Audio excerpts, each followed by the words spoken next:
What's up? West Coast NFL. So, I didn't end up broadcasting Spanish Grand Prix practice sessions. Yeah, so here we are. We're at the race. I figured I might as well broadcast that. Yeah, so let's go.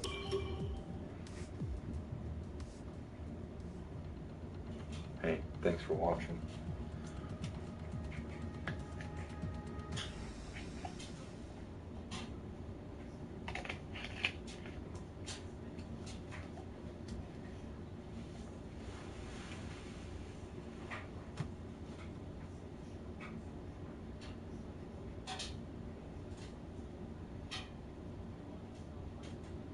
Load times take quite a while on this game, gotta say, but overall, really like the game.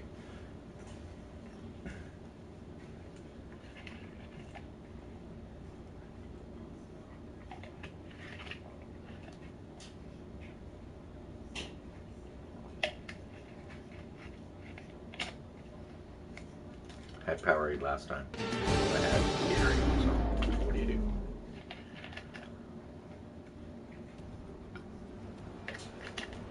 Should probably skip Welcome along then to what promises to be another fascinating Spanish Grand Prix. A race which saw Max Verstappen win on his first ever appearance with the Red Bull team in 2016. This after the dramatic coming together of Lewis Hamilton and Nico Rosberg on the first lap. Will we see more moments for the scrapbook here today? The Circuit de Barcelona Catalunya, a track that will certainly force the drivers to push themselves. It consists of a very impressive main straight going into turn 1. It's a straight that also offers a DRS zone, so it's likely to be a hot spot for overtakes. Can't watch it on YouTube. And it's an absolute pleasure to be joined once again by Anthony Davidson. Let's talk about Tom. It's time to see how our drive... We'll just skip all that stuff.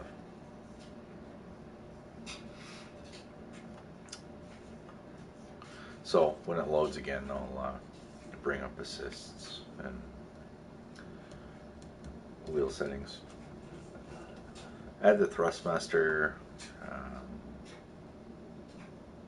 300. I liked it, but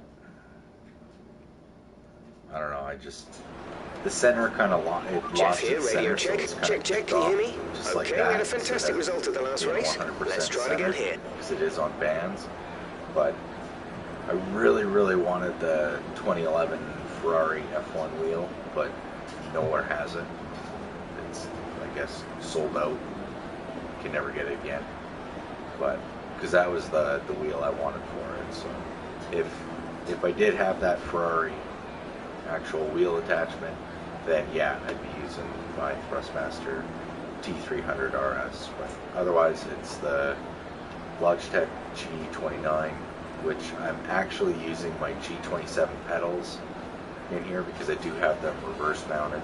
So gas is on this side, brakes in the middle, clutch is on the other side, but the pedals swing upwards.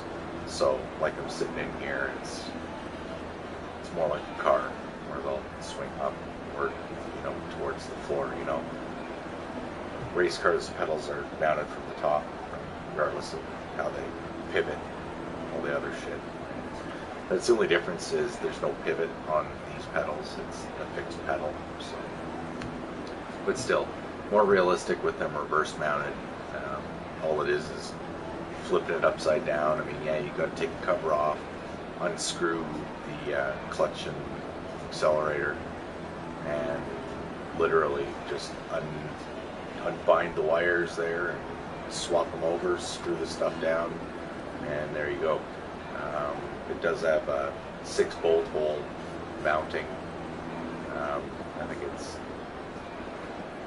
6mm or M8 bolts or something like that. M6, M8, somewhere around there. Just like the wheel itself has the 2 mounting points. And I'm actually using the shifter from my G27.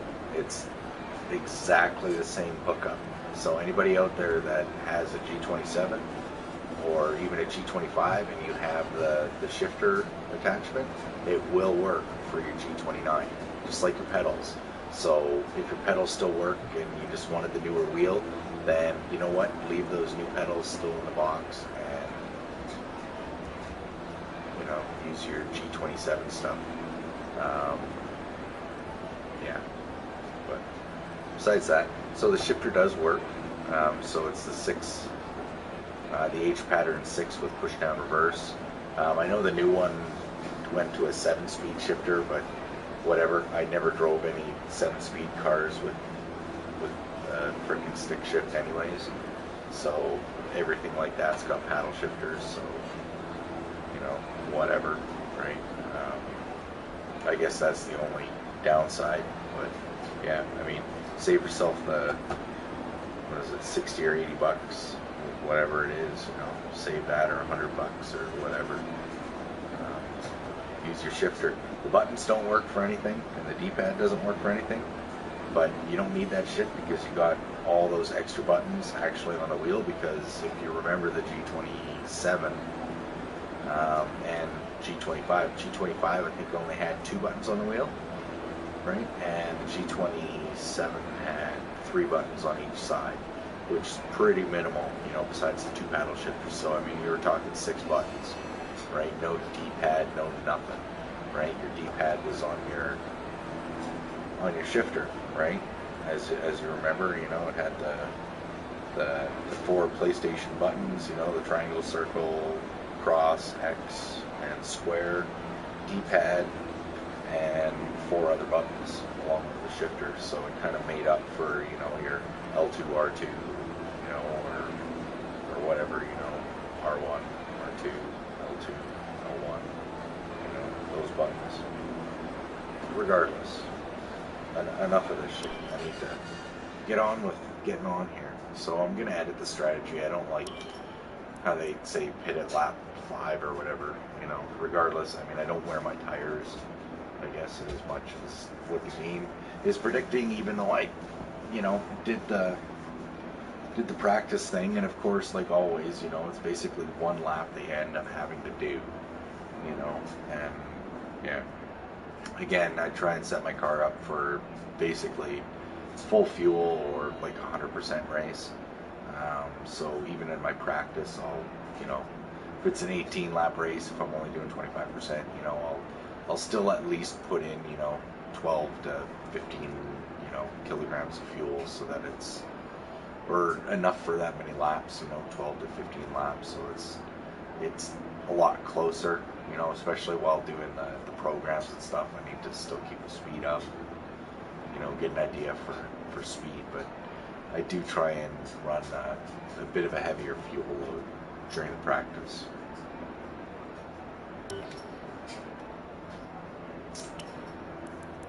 And I'm just going to add a touch more fuel because I really haven't been messing with my fuel on the actually, probably don't need to drop anymore.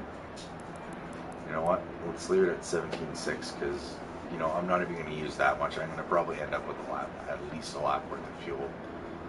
Because as soon as I get out in the lead, I will basically put it into lean mode and just kind of conserve the engine, and I'll, you know, do quicker up shifts, you know, short shift, I guess.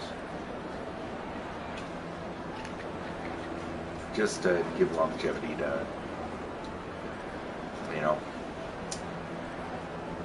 energy recovery and, you know, internal combustion, turbocharger, you know, the electronics, all that stuff. I mean, not the electronics, because they're, again, rumble strips and stuff like that, which is really hard to avoid on this track, but I avoid on most tracks if I can, the prolonged stuff. So. But yeah, here we go.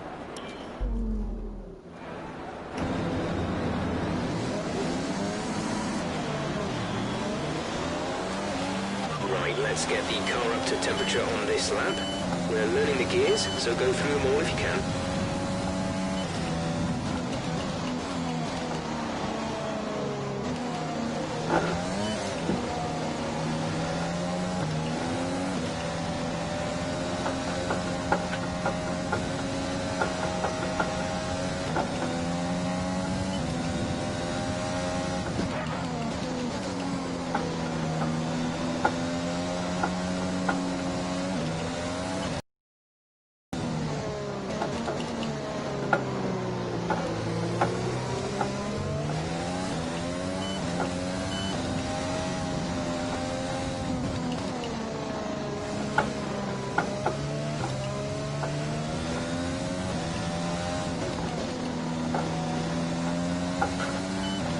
No rain expected for the time being.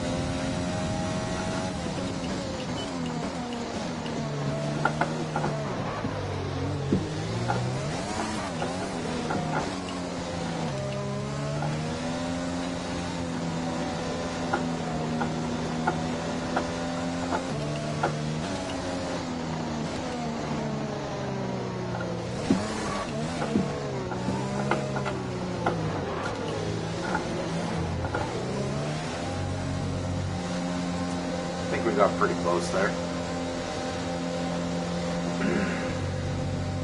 Pretty close, within 10 to 200 all 4 corners. So we're in the optimal range here. So.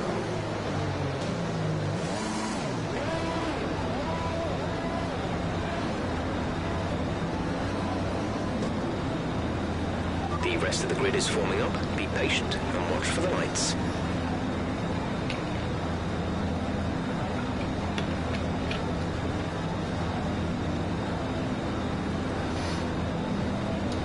Go.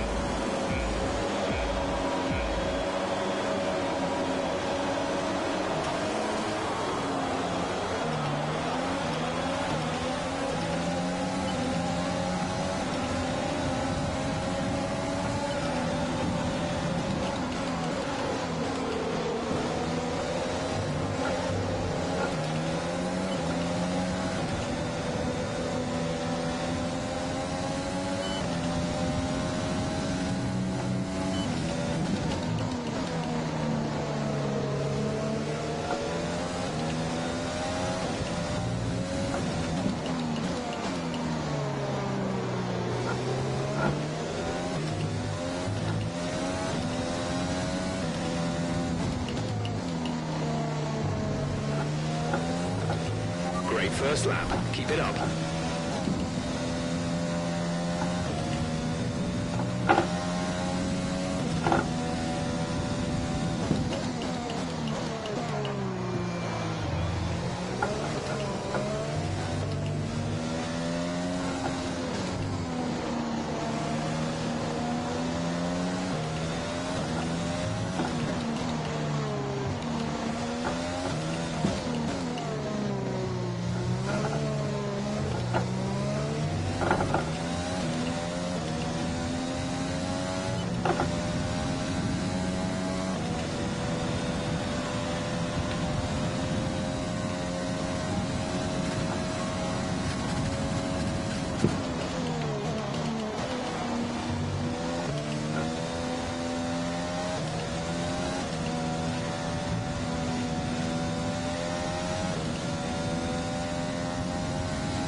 Shit, I meant to show assists. Yeah, so we're on the elite. Or whatever. No assists. Nice thing is the no pit assist. And the pit release is a nice add too in the last couple of years. But we're on the G29. Oh yeah, and actually on G29, just hit this and go to the edit screen so I can actually show. So brake bias and differential, I left in the actual MFD because I don't know. Unlike Project Cars, Project Cars when I was racing the what was it, DW12 or whatever, the Dallara, the IndyCar. Adjusting the roll bar and actually, yeah, that's basically all I adjusted was roll bar with, I had front and rear, up and down, so I used, up and down on the D-pad to, do the front up and down and, left and right to do the rear for decrease, increase, so, but with F1, there is the differential, and differential, it's not something that you're gonna use as like you need a quick shortcut to like immediately change something like that. That's something that if you set your car up to run 100% kind of deal, which I've seen a lot of people do, then you're not adjusting it at all anyways. You're just basically going for the maximum life, maximum wear onto a tire, you know what I mean, to get the maximum speed, quickest lap, but shortest lifespan of a tire. But, like I say, you got plenty of time to be able to adjust your differential as your tires are wearing, increase the traction, on them, bump it up as they wear, whatever. But regardless, it's not something that you need in a shortcut.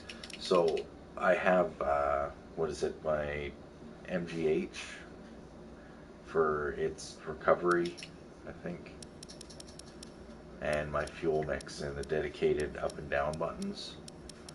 I did have it originally on the spin wheel, but it seemed to take a while for it to take effect, especially with a fuel increase. I want to just hit a button and it'd be like boom, it's either going up or it's going down. I can two click it while I'm downshifting, or upshifting or whichever, or one click it, either direction, two click it, so that I know for sure, yes, I'm going to be in that fuel mode, right? But the spinning the dial like endlessly for it to like start to realize, yes, you're turning the dial, and it's like, I thought it was like, 3 clicks or 4 clicks of the dial. You only have so much time to spin a freaking dial, so that's why I put the ERS for that, so it's a quick one. And then I put the hot lap deploy with the actual center button for the rotator button on there. It's actually pretty handy with that because R3 is actually my pit lane or pit limiter for the speed and stuff, so it kind of leaves my R2 button kind of open right now because my L2 is my clutch, and L3 is DRS. So reaching over to hit the main button for my energy deploy to the center button isn't unnatural with holding the wheel. I know where that button is. Even with my eyes closed, I know where that button is, just like I know where the up and down for the fuel mix is. So it really makes a big difference with that. So yeah, just wanted to show that. I do have this at 100. I think I'm actually gonna, because I did drop down my on-road effects and stuff, because if you do have a G25, 27, 29, although if you got a G25, you ain't racing with a PS4. So if you got a G27, and actually, yeah, a G27, you ain't racing with a PS4 on that So you got to have a G29 or the Thrustmaster. What I did like with the Thrustmaster was the ridiculous amount of force that it had. Way stronger than my Logitech, but I know that the Logitech with its helical gears is never going to lose where its center is, and it's never going to slip. When it wants to give that grip, you're not going to slip a belt like you could on, you know, the Logitech, which I think I did slip the belt a little because I raced that IndyCar with, you know, like full out sim settings for everything for it. I mean, you can check out my previous videos there. I mean, that car was a freaking little rocket ship, you know, on all the road courses and shit. On Project Cars 1, I destroyed in that IndyCar. You know, I still will to this day. I jump in that thing, and you'll have a hard time beating me in that track, especially Road America. Like, I own that track, but whatever.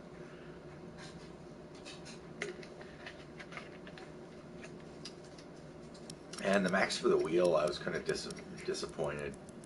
It only goes up to, what, 540, so you know what, I'm not going to bother pissing around having to spin the wheel around more. You know, I liked it better when it was at 1080 and you could adjust your linearity and saturation for the wheel. You could find the balance, you know, to set it either for 900 or 1080, you know.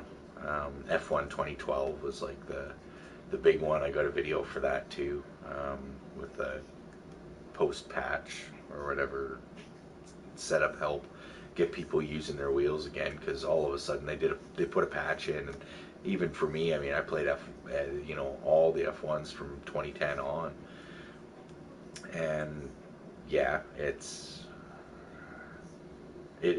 literally ruined the game because they unlocked the settings with it and brought in, you know, it wrecked the wheel unless you adjusted the linearity and saturation properly. It totally just fucked it up. But what do you do? But yeah, like I was saying, Project Cars, I like to run the wheel setting really hard just to get a proper feel for it. I mean, yeah, in my seat here, I get the G-forces. I don't feel the car sliding over, you know. I really wish I did, because you'd really feel the ass end of the car snake out on you. You know, it would really help for the counter steering and everything else like that, you know, being able to drive into a corner, you know. I mean, my videos with the Gran Turismo Sport, with the 2018 McLaren, that one, when I did the videos, I was just live streaming like I always do. I don't bother making, you know, doing anything else with the video. You know, a lot of my stuff is more for me, you know, to look back, you know, see what I did right in laps, what I didn't do, you know, because I mean, like, you know yourself, like when you were doing something, especially a race, you know, I mean, like you know, while I'm racing the race, it's a lot different than when I'm watching the race back, you know. It's like, did I do that? You know, was that me? Or, you know, just, you know, or, oh, I thought I had done this. Oh, okay, that's why, you know, I'm not getting, you know, this turn right. I'm consistently, you know, not, you know, entering, you know, whatever corner at, you know, the right angle, or, you know, I need to be a foot over or a foot under, or turn in a little bit quicker, or, you know what I mean? I can see where mistakes are and where I can improve. So a lot of my stuff that I do with my live stream and stuff like that is just so I can look back and, you know, see, like, did I do this right? Did I, you know, what did I or didn't I do? You know, because, you know, a lot of times my setups, you know, I don't care if you know what my setup is. I mean, on the track, it still boils down to racecraft. You know, I mean, either you have instinct to either fake somebody out, or, you know, run a little harder but cautiously enough to be right behind them and shadow them all over the place, and, you know, frustrate them or force them into a mistake, you know, or are you faking them out, you know, to the left 3 times in a row, you know, knowing full well that you're not going to make your move until, you know, turn 18 and you're going to the right, you know, but you made your move like 3 times, like, oh, you know, each time just a little bit closer, like, ooh, I'm almost there, right? Like, hey, buddy, you know, I'm going to pass you on the left, right? I mean, there's little games, right? Or you go to pass on the left one corner, or you go to, you know, stick your nose on the right the other, and, you know, you do the right again, and then you go back to the left. I mean, you know, you force people into mistakes, and you cause their, you know, fight or flight reactions to start happening, you know, along with all the other adrenaline of like being in, say, like an online race, right? So it's, I mean, it's like real life for that kind of stuff. It's no different than going up on a go-kart track, you know. I mean, you go in there and you start slaying everybody, you know, one after the other, you know, and you roll up on somebody that takes you like 2 laps to pass because you got to like go to fake them out a few times or make them think that you're going to do something, you know, every time. Or, you know, hey, you might spend 4 laps or, you know, 5 laps depending on the race distance just showing like, hey, this is the corner that I'm going to try and make a move on, you know, knowing full well that you're not going to make a move on that corner, and you blindside the other guy because they think, okay, well, they're going to try and make their move on this lap, and you tried that lap and, well, it didn't work. So, you know, as long as I just do what I'm doing, I'm fine, right? And that's where you know, again, racecraft, right? So it's so that's why I don't mind sharing setups. So, yeah. We'll kick out of this. I'll have to save it because I adjusted the feel. So.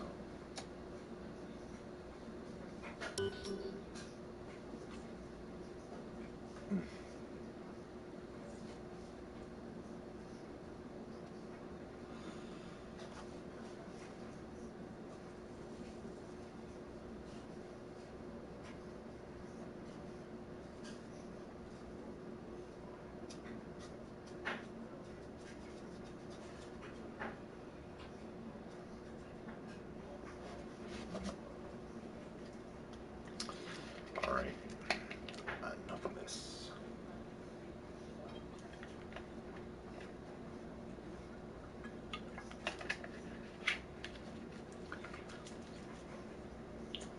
I think actually I'm gonna put the camera down in the bottom corner, and I'm gonna take out this circle shit. All right. Lap 3.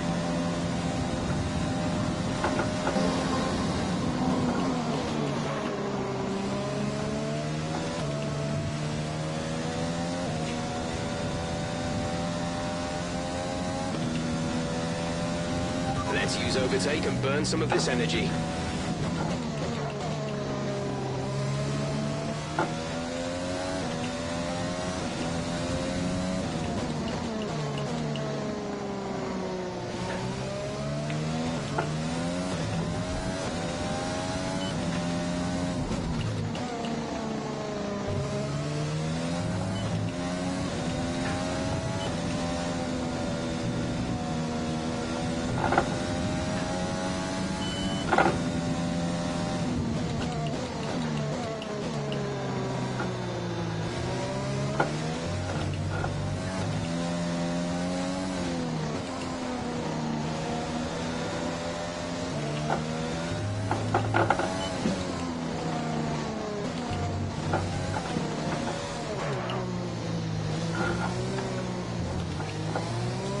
That part of the track.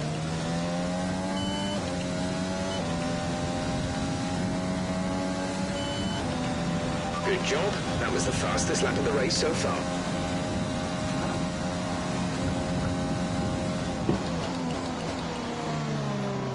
Not bad on me.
We're approaching the pit window.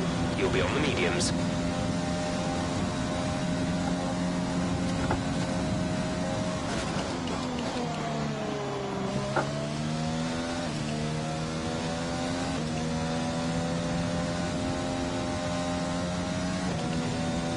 Say my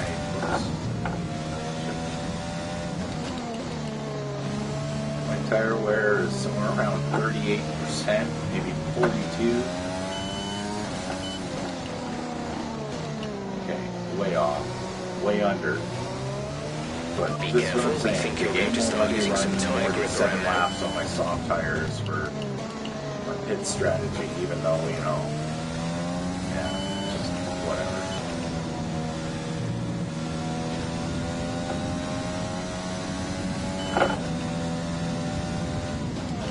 Fuel is looking really good. You're managing it well.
Box, we're coming in this lap.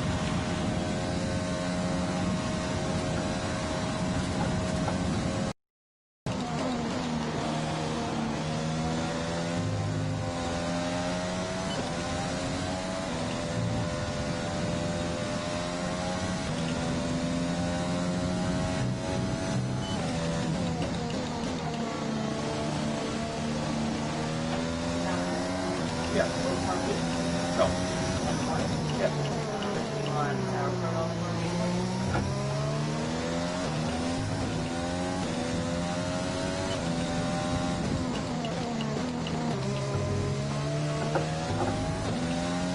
Juan Manuel is coming in for his stop.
box. We're adjusting the strategy. Come in this lap.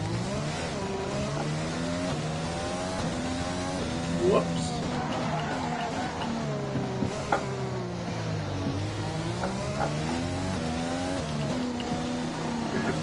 Good thing I'm like right here on the track. Oh, shit.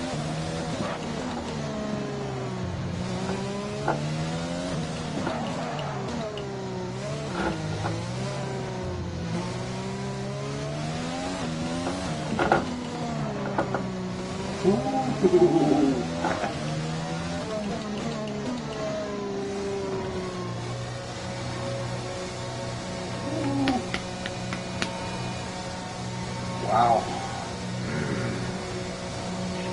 Wow, I just messed that all up.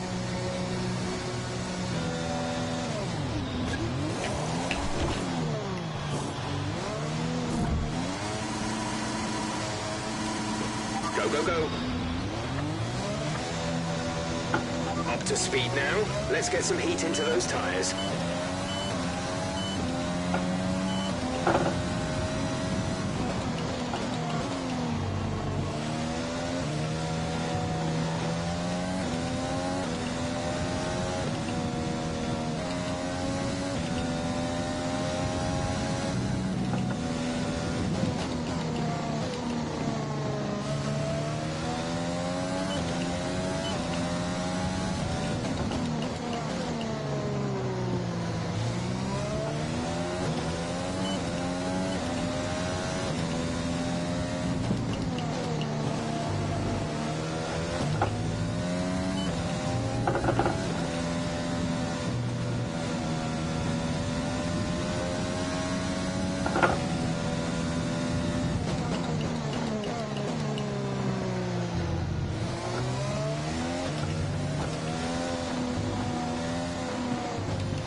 Use your overtake button more. It's time to utilize some of this energy.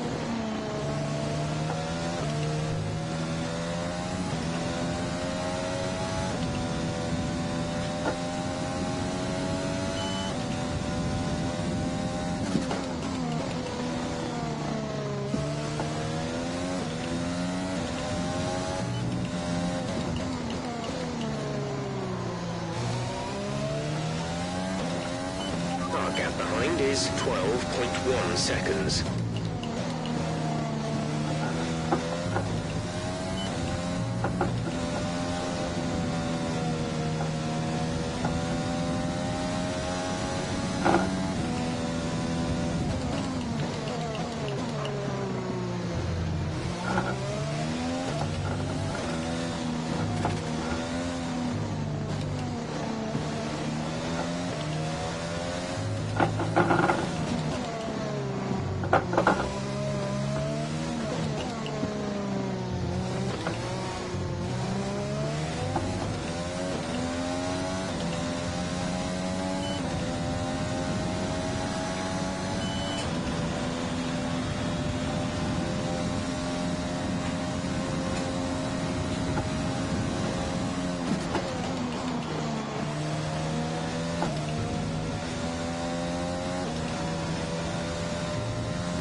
There's 5 laps of fuel remaining.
Blue flag, blue flag.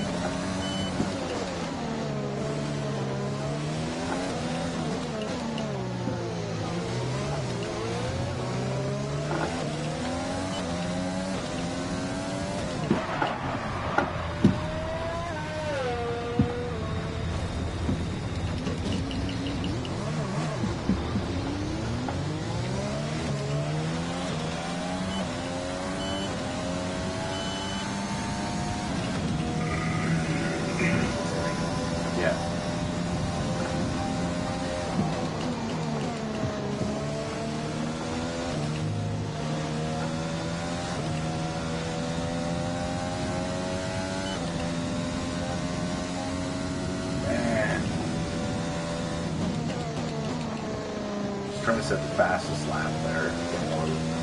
Getting a little too greedy. There's 3 laps of fuel remaining.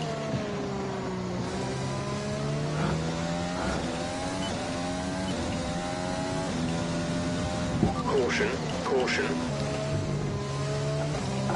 Caution, caution, yellow flags ahead. No overtaking through the caution zone. Be careful until you see the greens. Okay, clear.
This is your final lap of the race.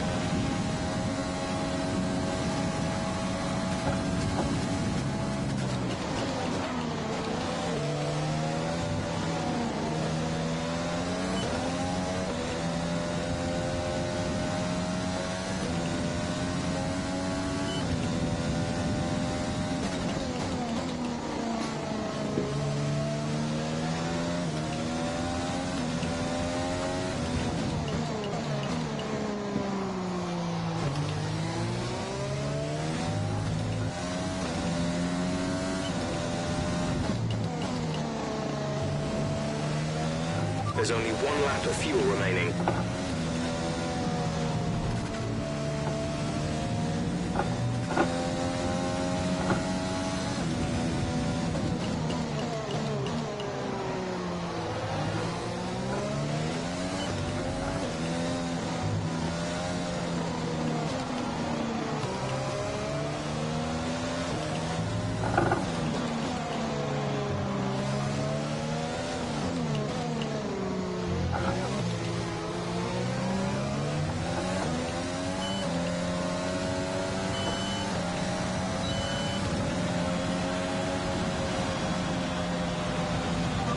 You've done it. Well done.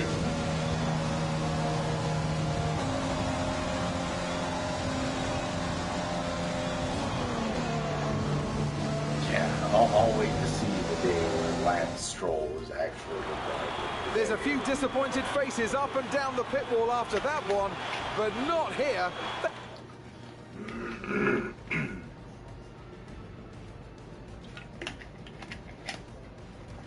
Yeah, baby, yeah. Here comes your top 3 making their way down to the podium for what can only be described as a fantastic day for Formula 1.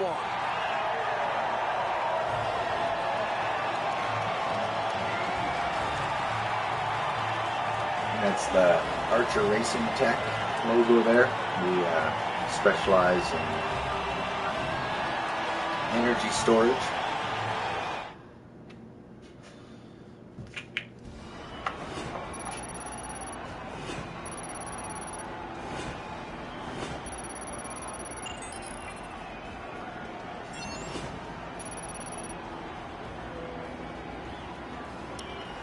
And now let's take a look at the driver's standings. Thomas increases their championship lead. Some amazing talent out on the track today. But Anthony, who would you pick as your driver of the day? That's got to be the Flying Finn. Wait, how many Flying Fins have we had now? Anyway, I'm talking about Bottas this time.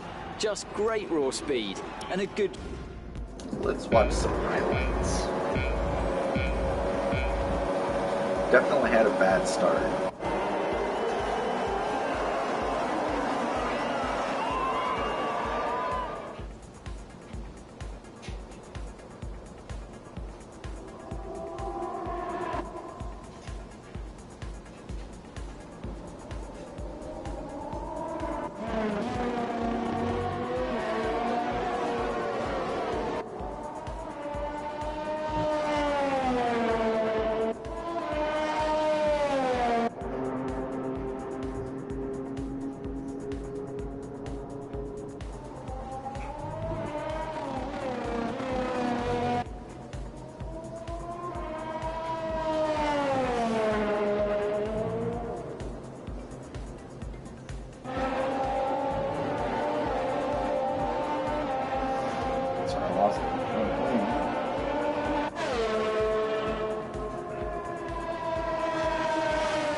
What can you do?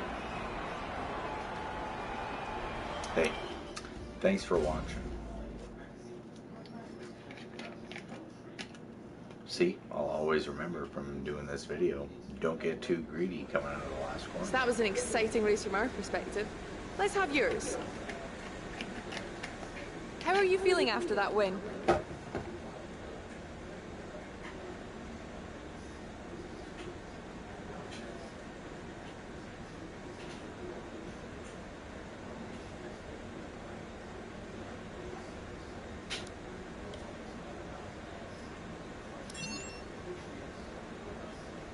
Your team must be ecstatic with how you're performing.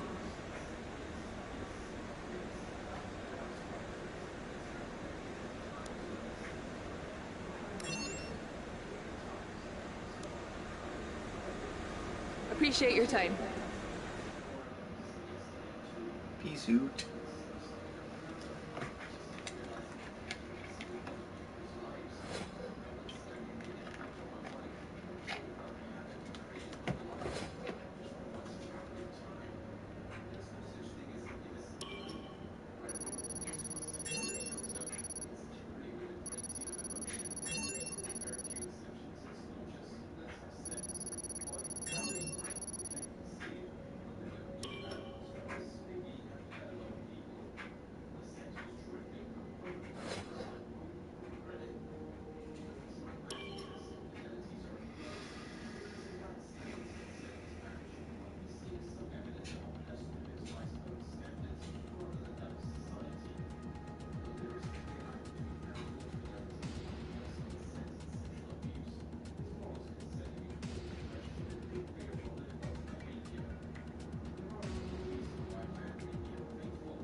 Here's where you can buy perks to become a better driver, both on and off the track.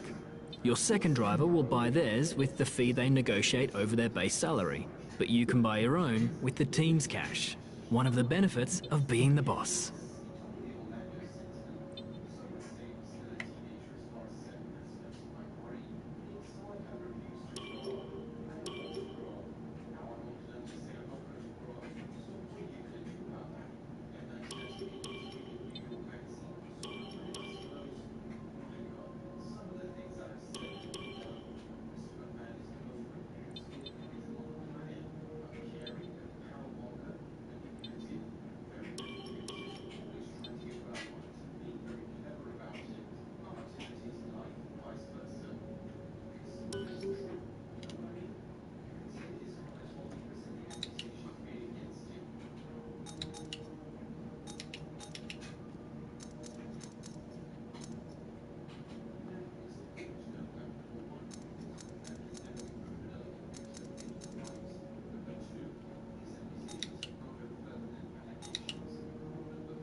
As we continue to increase our acclaim, more potential partners become willing to work with us.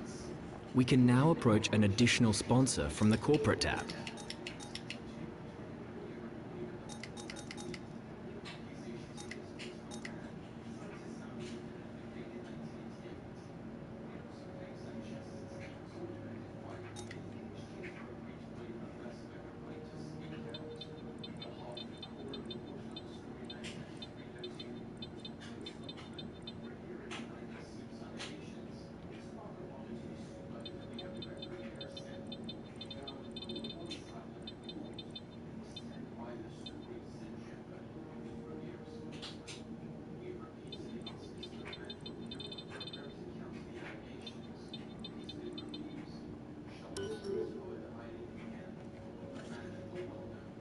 Thanks for watching. Catch you next one. Peace.